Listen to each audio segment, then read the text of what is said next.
If you do not participate, the next 45 minutes will be the longest of our collective lives. However, it'd be appropriate for me also to warn you.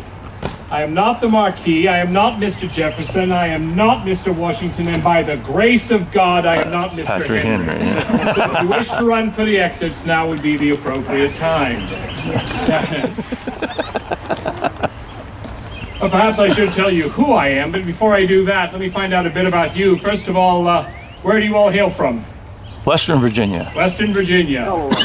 Caldwell, Virginia. Pennsylvania. Pennsylvania, land of religious anarchy. Welcome. Anything. California. Truly. Well, you have a remarkable command of the English language, considering where you're from. You know, Spanish territories and all. If I talk too fast, please let me know. Georgia, indeed. Welcome. Tucson, Arizona. Well, you may want to sit with the Californians and help translate for each other. Williamsburg, indeed. Any Carolinians? An hour where I can be honest. This is wonderful. Well, I ask you all you were hailed from for twofold reasons. First of all, we all take great pride in those lands that helped us to become the people we are, do we not? Yeah. And the other is to find out where the Carolinians are sitting. Or if they are present, this is the longest 45 minutes of their day, I can assure you. Well, I do indeed have the honor of being Mr. George Wythe of this fair city. I am a lawyer, legislator, magistrate, planter, but that which I take the greatest pride in and derive the most satisfaction from is being an educator, particularly of those in pursuit of the law. Now, I've been asked this afternoon, let's be honest, I've been ordered. Ordered to give you fair warning. Warning that I have been compared frequently with Patrick Henry. It's been stated that Mr. Henry's fiery rhetoric can inflame the passions of men to command their assent. And it's been said that Mr. Wythe can lecture men into submission. So if you do not wish this to become a lecture when the time is right, I'll hope you'll put forth any questions you may have. And if I know the answer, I'll be happy to share it. And if I don't know the answer, I'll make something up and we'll go from there. Fair enough? Fair enough. But let me begin by putting forth a question to you. Is this not a remarkable time to be alive? Yes. Indeed. To have the opportunity, to have the honor to determine who we are as a society, but more importantly, what we would like to become, and to actually have the resources and the opportunity to bring that to fruition. We can truly see a horizon looming before us, a horizon of hope, as we prepare as a people, as citizen soldiers, under His Excellency General Washington, to head off this very afternoon to Yorktown and to bring about the demise of Cornwallis and his troops. Huzzah. Huzzah. Now, I would like to say, of course, that the most important challenge will have been met with Cornwallis's defeat. But I'm not quite so blindly optimistic. For the real challenge lay ahead. If we now, as it appears, will be granted the opportunity to create a nation upon the foundations that our current conflict has afforded us, will we be up to the challenge? Now, speaking for my students, they're ready. They are indeed ready. My commitment as an educator has been always to prepare quality litigators and legislators for the challenge of self-governance. And gentlemen and ladies, a challenge it will be.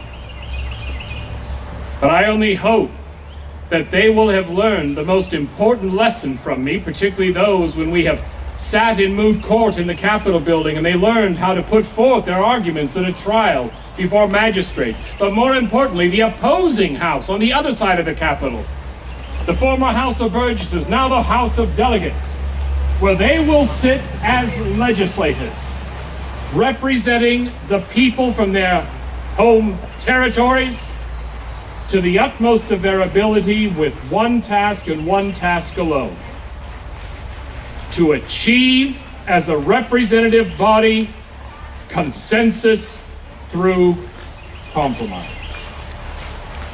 And I hope that the home districts will remember that if there is any legislator who is unwilling or incapable of pursuing that path, that they will immediately recall their constituency back to their home territories and replace him by someone who will.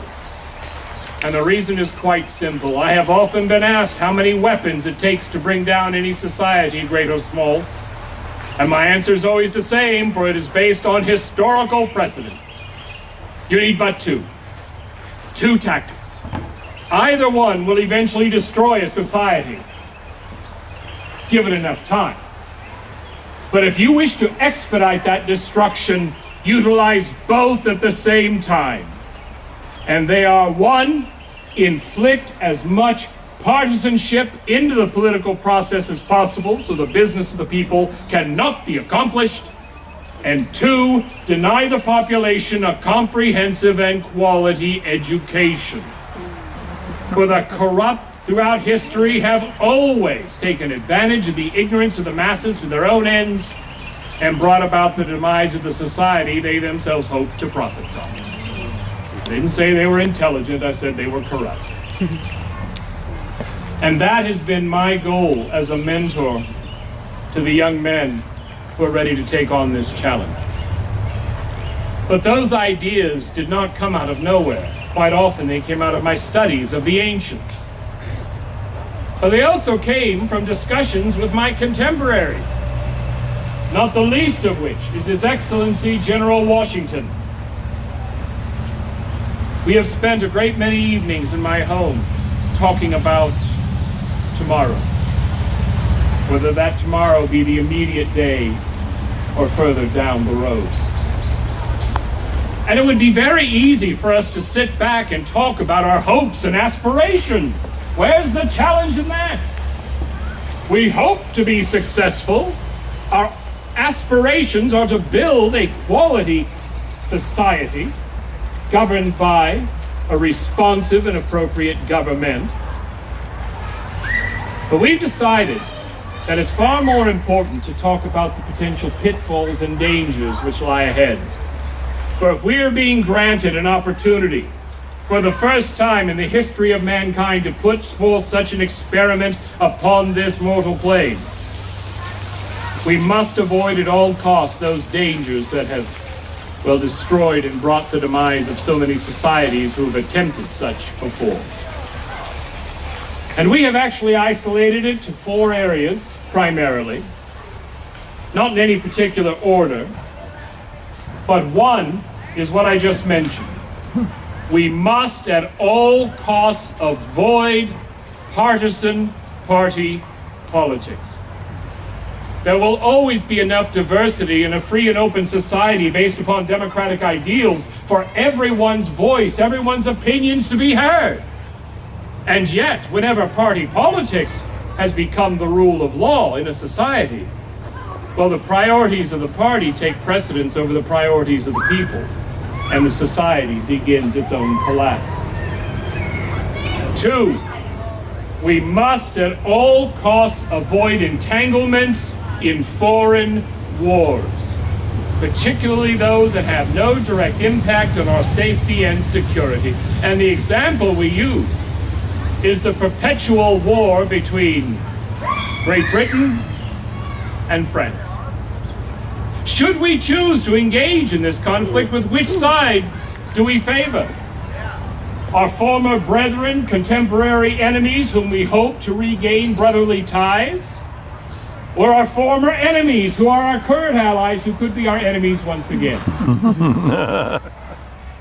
There is no victory in this.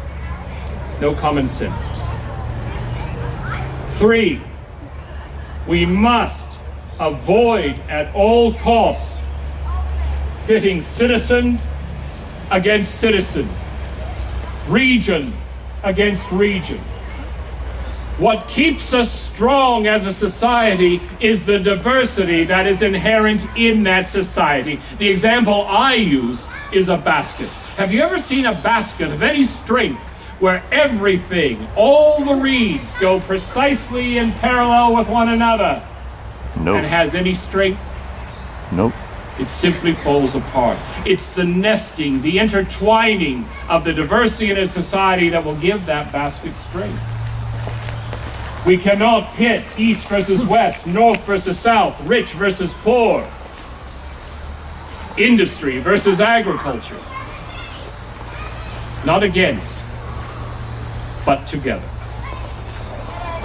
And fourth and finally, and perhaps the most important, if we are to survive as a society, we must at all costs protect public credit. And the way we protect public credit is to avoid public debt. Even at times of extraordinary expense in operating a government, times of war, that debt must be paid in the generation in which it is incurred and not passed to future generations to be paid by our children and our children's children. Good job. Yes.